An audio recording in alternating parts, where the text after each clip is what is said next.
Բարև ձեզ Factor TV հյուրը ժողովրդավարության եւ անվտանգության տարածաշրջանային կենտրոնի փորձագետ Հայկ Խանոմյանն է, ողջույն պարոն Խանոմյան։ Տեսնում ենք գլոբալ զարգացումները ինչքան սրընթաց են եւ փոփոխության է ըստեյության ենթարկվում նաեւ եվրոպական մայրցամաքի անվտանգային համակարգը ամերիկյան նվազագույն մասնակցության այսպես կանխատեսմամբ հաճախ այդ հարաբերությունները լարվում են, բայց նաև տեսնում ենք Հայաստան ԱՄՆ գործընկերության որոշ այսպես նմուշներ, ծրագրեր, դեպ ԱՄՆ-ն նաև Ադրբեջանի հետ է փորձում էներգետիկ կոմունիկացիոն գործակցության գնալ, դուք ինչպես եք դիրքավորում Հայաստանի Հանրապետությունը մեր շուրջ իրավիճակը ինչպես եք գնահատում այս գլոբալ զարգացումների ֆոնին։ Ամերիկայի Միացյալ Նահանգները այնպիսի պետություն է, որի հետ հարաբերություններ կառուցել ցանկանում են բոլորը, անկախ նրանից, ինչ մակարդակի հարաբերություններ ունեն այսօր։ Հյուսիսային Կորեայից, Իրանից, Ռուսաստանից սկսած, որոնք ցանկանում են ենթադրենք ազատվել սանկցիաներից, մինչև Կանադա իր մերձավոր հարևան եւ Եվրամիություն, որ լավագույն հարաբերություններ ունեն, առկա խնդիրներ լուծելու կամ եղած լավ հարաբերությունները ավելի լավացնելու համար։ Հայաստանը մի փուլում է ռազմավարական համաձայնագրի ստորագրումից հետո, երբ որ պետք է հաջորդեն ավելի պրակտիկ գործնական քայլեր։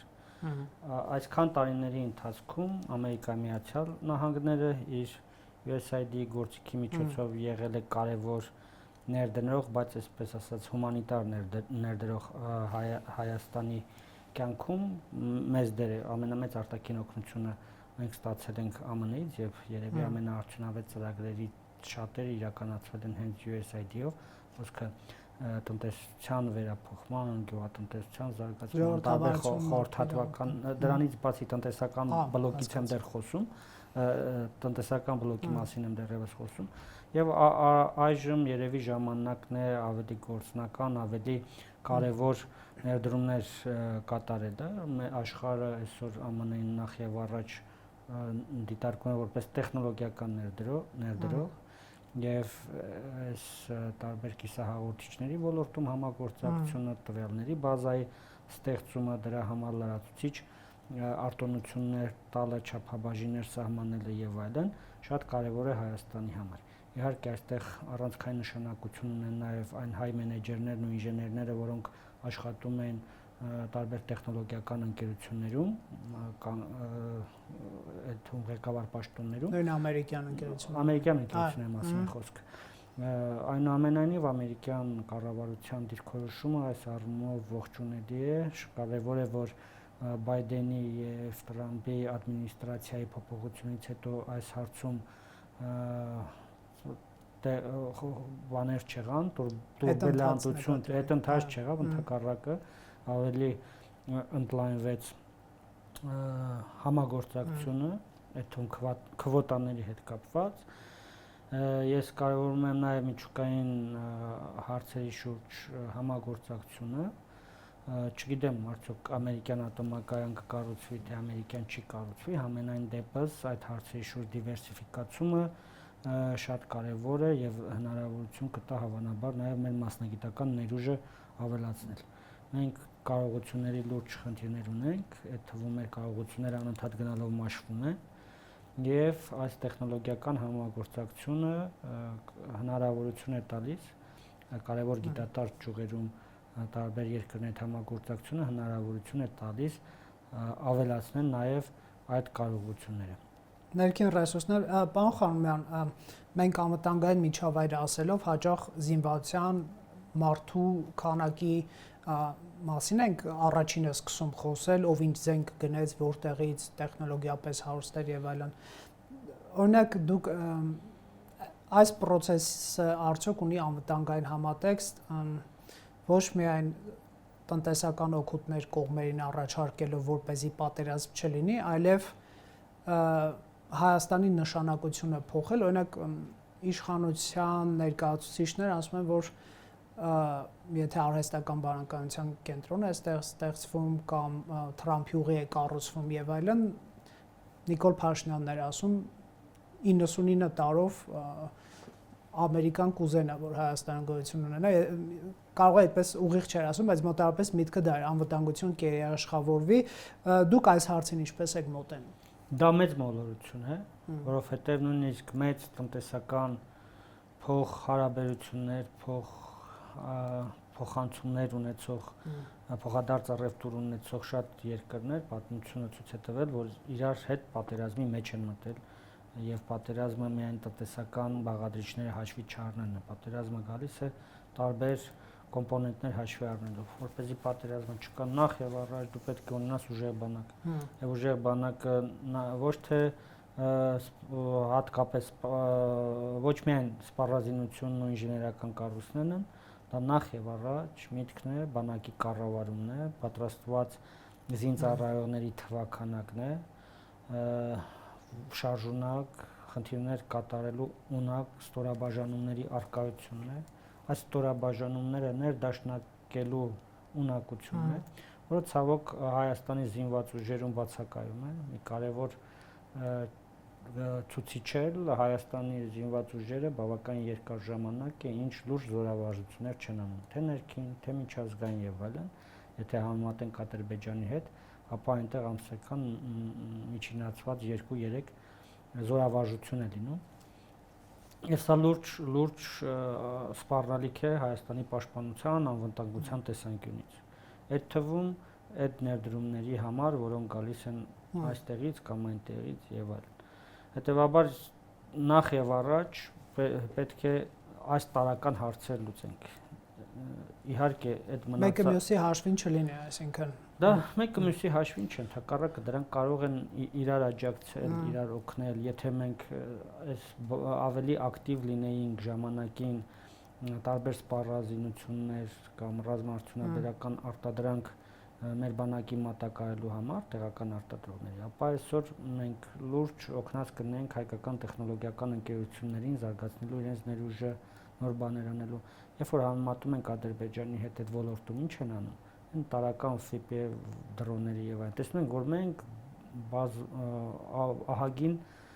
ահագին հետ ենք։ Այս առումով մեր կենտրոնի ռազմական փորձագետ Էդուարդ Առաքելյանը լավ համեմատություններ ուսումնասիրություններ ունի, ես չեմ փորձի մտնել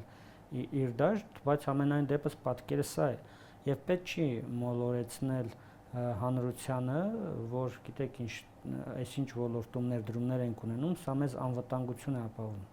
Անվտանգություն ապահովված չի, նույնիսկ այն տարածքներում, որտեղ Ամերիկան, Եվրոպան, Բելգիան, Ռուսաստանը կամ չգիտեմ ով պաշտոնական երաշխիքներ են տվել։ Նույն Ամերիկայում տեսեք Ամերիկա-Ֆիլիպինյան հարաբերությունները, Աֆղանստանի դեպքը, Սիրիայի քրդերին, նույն եվրոպացիների պատմությունից մենք կտեսնենք ցեղասպանություններ եվրոպական խաղաղապահների աչքի առջև, մեր մի քանի տարի առաջ ռուս խաղաղապահների աչքի առաջ Արցախում տեղի ունեցած ցեղասպանությունը, էթնիկ զտումը եւ այլն, հետեւաբար որևէ երկիր, որևէ երկրի տված երաշխիքը 0 է, եթե դու չունես անվտանգության սեփական համակարգ։ Այդ մյուս երկրների հետ համագործակցություն կարող է դա լրացնել, օգնել, որակական փոփոխությունների բերել, կրճատել քո ծախսերը կամ հնարավոր զոհերը, ավելացնել քո տարբեր ունակություններ, բայց դա չի նշանակում, որ դա կարող է քեզ երաշխավորել, այն էլ 99 տարով կամ չգիտեմ քանի տարով։ Ավելի քաղաքական հարց են գալուց առաջ, այսինքն ձեր առաջարկը այն է, նույն ԱՄՆ-ի հետ այս գործընկերություն տեխնոլոգիական ոլորտում Մխիթար Հայրապետյանը չէր բացառում նաև ռազմական տեխնոլոգիաներին որոշակի հասանելիություն ԱԹՍ-ի համատեքստում խոսելս, պետք է դիտարկել սեփական կարողությունները, սեփական ռազմաարդյունաբերությունը, գիտելիքը զարգացնելու որպես շտեմարան, հա, այսինքն օգտվել այդ գիտելիքից, արդիականացնել, տեղայնացնել, կարծում եք այդպիսի խնդիր ունակ ենք լուծելու։ Իհարկե, պետությունները դրա համար են։ Եթե այդ տիպի խնդիր, նախ պետք է այդ տիպի խնդիր դնել, քաղաքական կամքն է ամենակարևորը։ Ես այդպիսի քաղաքական կամք չեմ տեսնում։ Ընդհակառակը տեսնում եմ հրապարակային հայտարարություններ, թերահավատ, որ գիտեք, ինչ բանակ էլ ստեղծենք, մեկ ամենք Ադրբեջանի, Թուրքիայի, Պակիստանի, չգիտեմ, հզորություններին չենք հասնելու։ Սա մեծ մոլորություն է, այդ մոլորությունը կար նաև Արցախում, ամենագին գերեվարված նախագահ Արայք Հարությունյանը նմանատիպ բառերով էր խոսում Պաշտպանության բանակի սպաների հետ հաճախ, ես իրեն դրա համար նաև ներքին հանդիպումներում հանդիմանում էի, որ սա լուրջ խնդիր է, չի կարելի այս տիպի պարտվողականություն եւ սխալ ուղղություն տալ բանակին, դա անթույլատրելի է։ Ասում եմ Ադրբեջանի հետ համեմատելի չենք, դա։ Ասում եմ, դե ինչ անենք, ինչ բանակ է ստեղծենք, մեկը Թուրքիան, Ադրբեջանը, չգիտեմ այդ Պակիստանը որտեղից են գտել, մեզանից ավելի ուժեղ են, նույն բառերով, նույն երկիրների անունը ցիտելով ասում է Նիկոլ Փաշինյանը։ Խնդիրն է, որ այս ողբերգությունը մի անգամ արդեն տեսել ենք։ Դա ճակատագրական սխալ է, որը չպետք է թույլ տալ։ Դու կառուցում ես սեփական բանակը, սեփական պաշտպանությունը, խնդիրները դնում ես, լուծումներ ես տալիս նախ եւ առաջ կառավարման համակարգը, խնդիրներ կատարելու շարժունակ ստորաբաժանումների ստեղծումը, դրանց ներդաշնակումը եւ այլն, եւ արդեն գալիս է մնացած հարցերը, սպառազինություն, ինժեներական կառույցներ, հանդերձանք եւ այսպես շարունակ։ Հասկանալի է, Ադրբեջանի նախագահը վերջին ամիսներն աննախադեպ խաղաղասիրական ճառեր է երբեմն ասում, իհարկե չմոռանալով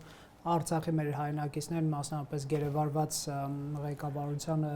նացիստ անվանել եւ այլն, այսինքն երբեմն չի զսպում, հա, անկեղծության պահին ասել այն ինչ որ իրականում այսպես մտքի մեջ է, դուք Ադրբեջանի քաղաքականությունը ո՞նց եք գնահատում, եթե լսենք պաշտոնական հայտարարությունները, պատերազմն ավարտված է, խաղաղությունն ավարտված է, սովորում ենք Հայաստանի հետ խաղաղություն կառուցել, Հիկմետ Հաջիևը, եթե չեմ սխալվում, Դավոսում էր, չէ, ավելի վաղ Արմեն Գրիգորյանի հետ Եվրանյուսի հետ հարցազրույցում ասում էր, պետք է Աբու Դաբիում շնորհակալ եմ, Հարավային Կովկասը մեծ marketplace դարձնենք, հա, առևտուր, տնտեսական գործակցություն, կոմունիկացիաների բացում, արդյոք սա անկեղծ է, ինչ եք մտածում։ Տարիների ընթացքում Ադրբեջանը մեծ կարողություններ է կուտակել, կարողություններ ոչ միայն գումարի տեսքով, այլ կարողություններ նաև կադրերի տեսքով, գիտելիքի տեսքով, տարբեր համակարգերի տեսքով։ Մենք շատ հաճախ ենք թերագնահատում եւ թերագնահատում ենք նաև կառավարման համակարգը։ Այնտեղ այդ մի քանի սցենարներ կան, բազմաթիվ սցենարներ կան եւ այդ բազմաթիվ սցենարների տակ դրած լուրջ կարողություններ կան։ Այդ իր նշած սցենարներից մեկն է։ Կաշխատի, չի աշխատի, կօգտագործեն ուրիշ սցենար եւ այսպես շարունակ։ Դուք մոռանում եք, որ մեր իրականության մեջ այդ տիպի սցենար նույնպես եղել է, այդ տիպի առաջարկներ նույնպես եղել է։ Եթե գնում ենք դեռ Արցախի գոյության պայմաններում, երբ գնում ենք ընդհանուր բարեկեցության տարածաշրջանային եւ այլն, ապա Արցախը կարող է դառնալ ոչ թե կոնֆլիկտի, այլ այսպես ասած փոխադարձ համագործակցության կենտրոն, երբ որ եւ Ադրբեջան տարածքային ամբողջականությամբ հարցը լուծված կլինի, եւ հայերի տեղում մնալու եւ ինքնուրույն քաղաքական միավոր լինելու հարցը լուծված կլինի, եւ փոխազդեցության միջոց կլինի ճանապարհի եւ բնակության փոխհարաբերակցությունը եւ այլն, սակայն այլ սցենարներ աշխատեցին եւ ես չգիտեմ, այս պարագայում կաշխատի իր ասած մեծ բարեկեցության սցենարը, տարածաշրջանային մեծ բարեկեցության սցենարը, թե ելի կաշխատի այն սցենարը, որ օրինակ իրենք իրականացրին Արցախում։ Գնայք, կարելի է ենթադրել, նրանք շատ ազդված են Թրամփյան քաղաքականությունից, ես չեմ ուզում չափազանցնող ինչ-որ բաներ ասել, բայց Ալիևի քծնանքը Սպիտակ տան օրինակ օգոստոսի 7-ին Թրամփի հանդեպ, որ թիվ 1 նախագահ, թիվ 1 օֆիս, թիվ 1, չգիտեմ, եւ այլն, մենք ինչպես կարող ենք հարձակվել, եթե այստեղ ենք եկել, եւ այլն, ինչ-որ նույնիսկ սա էլի իմ սուբյեկտիվ ընկալումն է, էլի ոնց որ վախի ինչ-որ տրամաբանություն լինի։ Վախ չկա, թիվ 1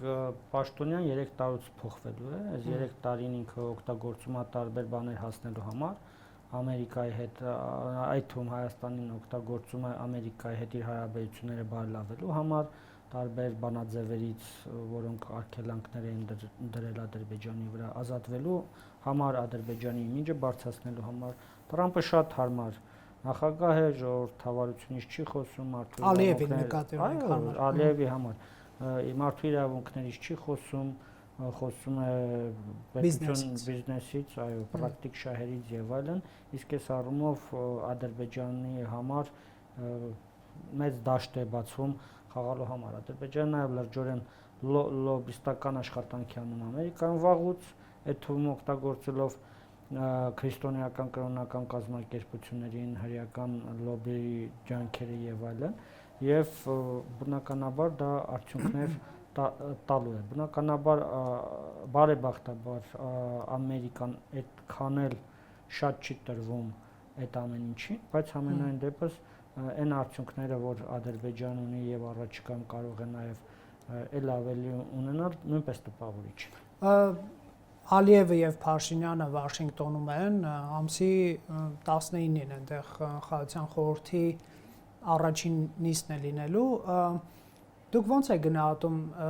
տեղավորվել Թրամփյան, ասես աշխարհայացքի մեջ եւ ստանալ ինչ են ձգտում Հայաստանը եւ Ադրբեջանը ըստ դրամաբանից։ Հայաստանը նախ տարիներ շարունակ 20 թվականից հետո, հատկապես 22-ի փետրվարից հետո Հայաստանում քաղաքականությունը մի քիչ վարվում է վախի ազդեցության ներքո, վախ Ադրբեջանից, վախ Ադրբեջանի հարձակումներից, հատկապես սեպտեմբերյան հարձակումից հետո Հայաստանում լուրջ խոճապ կա իշխող վերնախավի մոտ եւ Հայաստանի իշխանությունները կարծում եմ շատ որոշումներ ընդունում են վախի ազդեցության տակ եւ կարծում եմ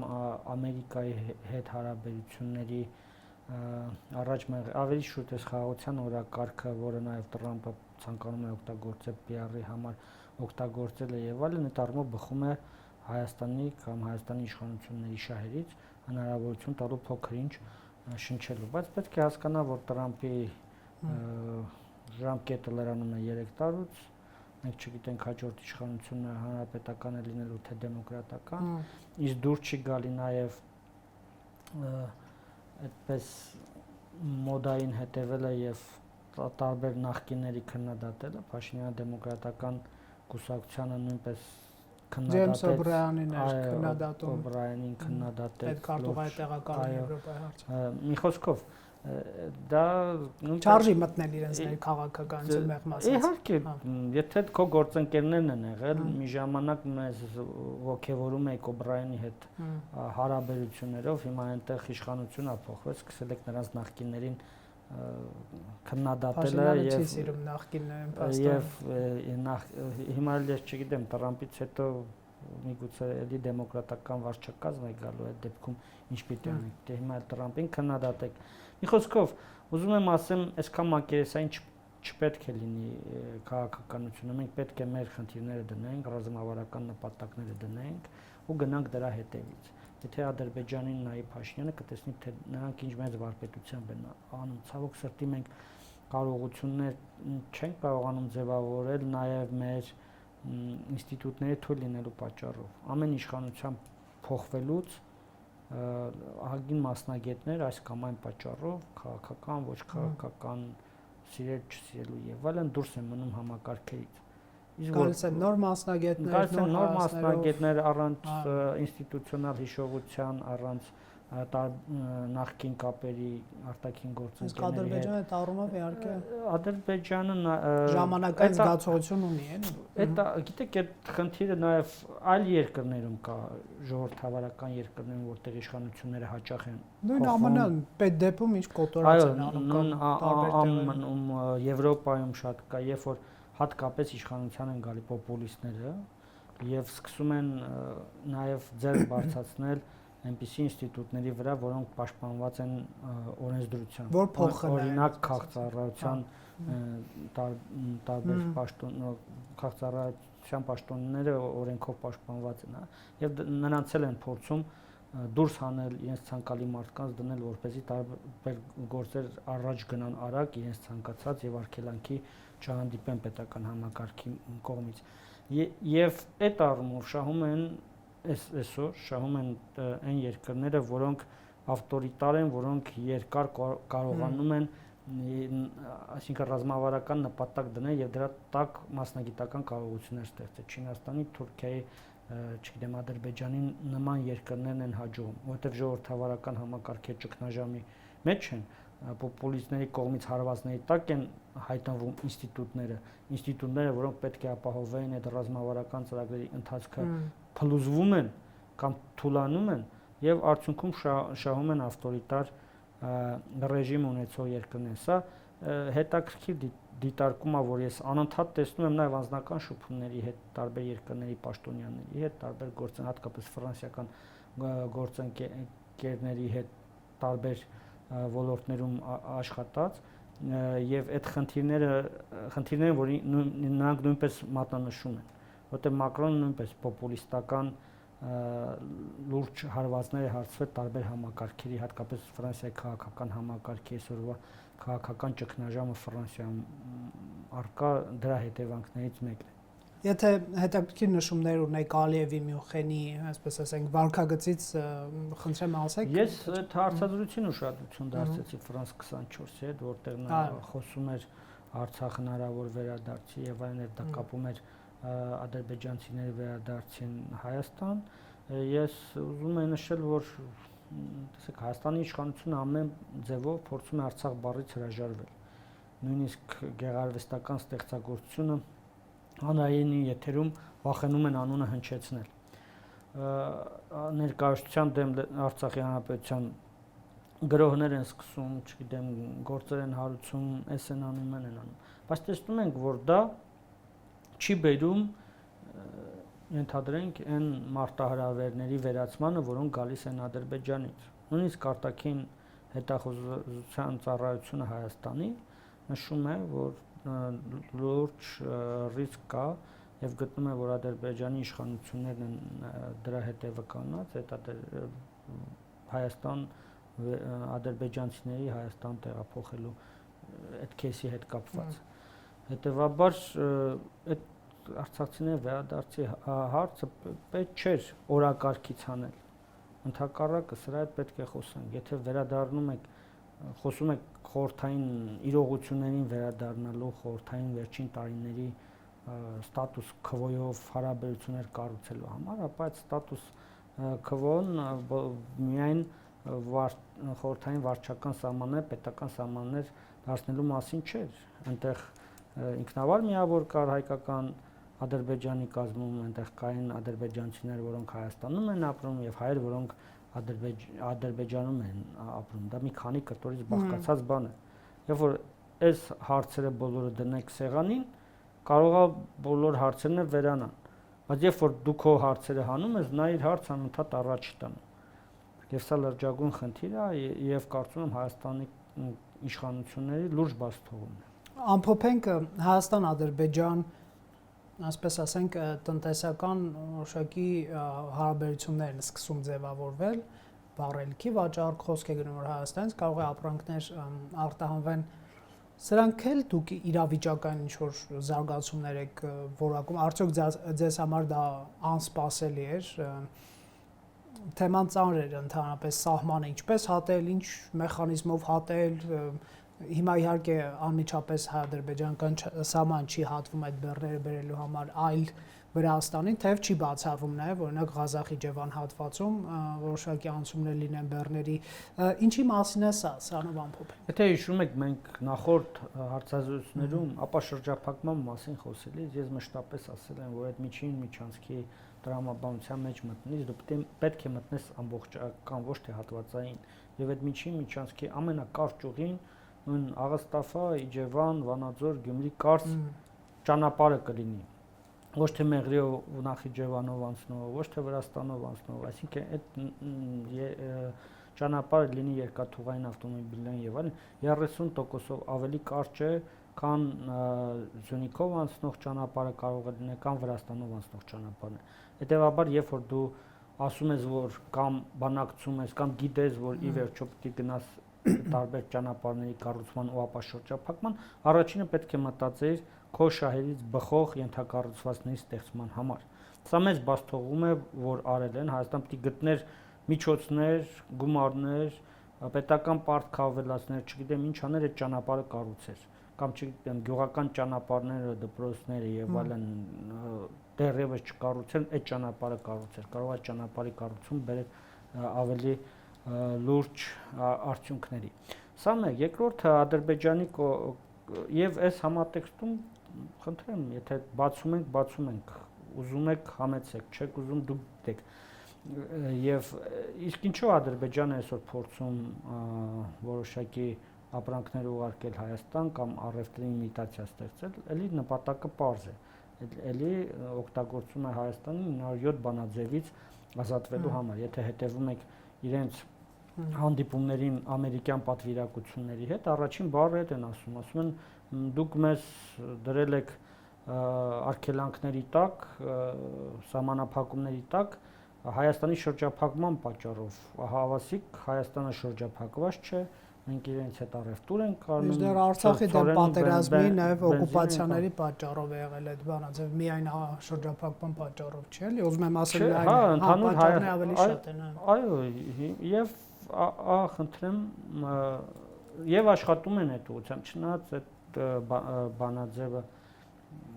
այնքան էլ լուրջ սահմանափակումներ չի այսօր առաջացնում նամանավանդ հետաձգվում նախագահի կողմից եւ այլ, բայց ամենայն դեպս Ադրբեջանը շատ հետևողական է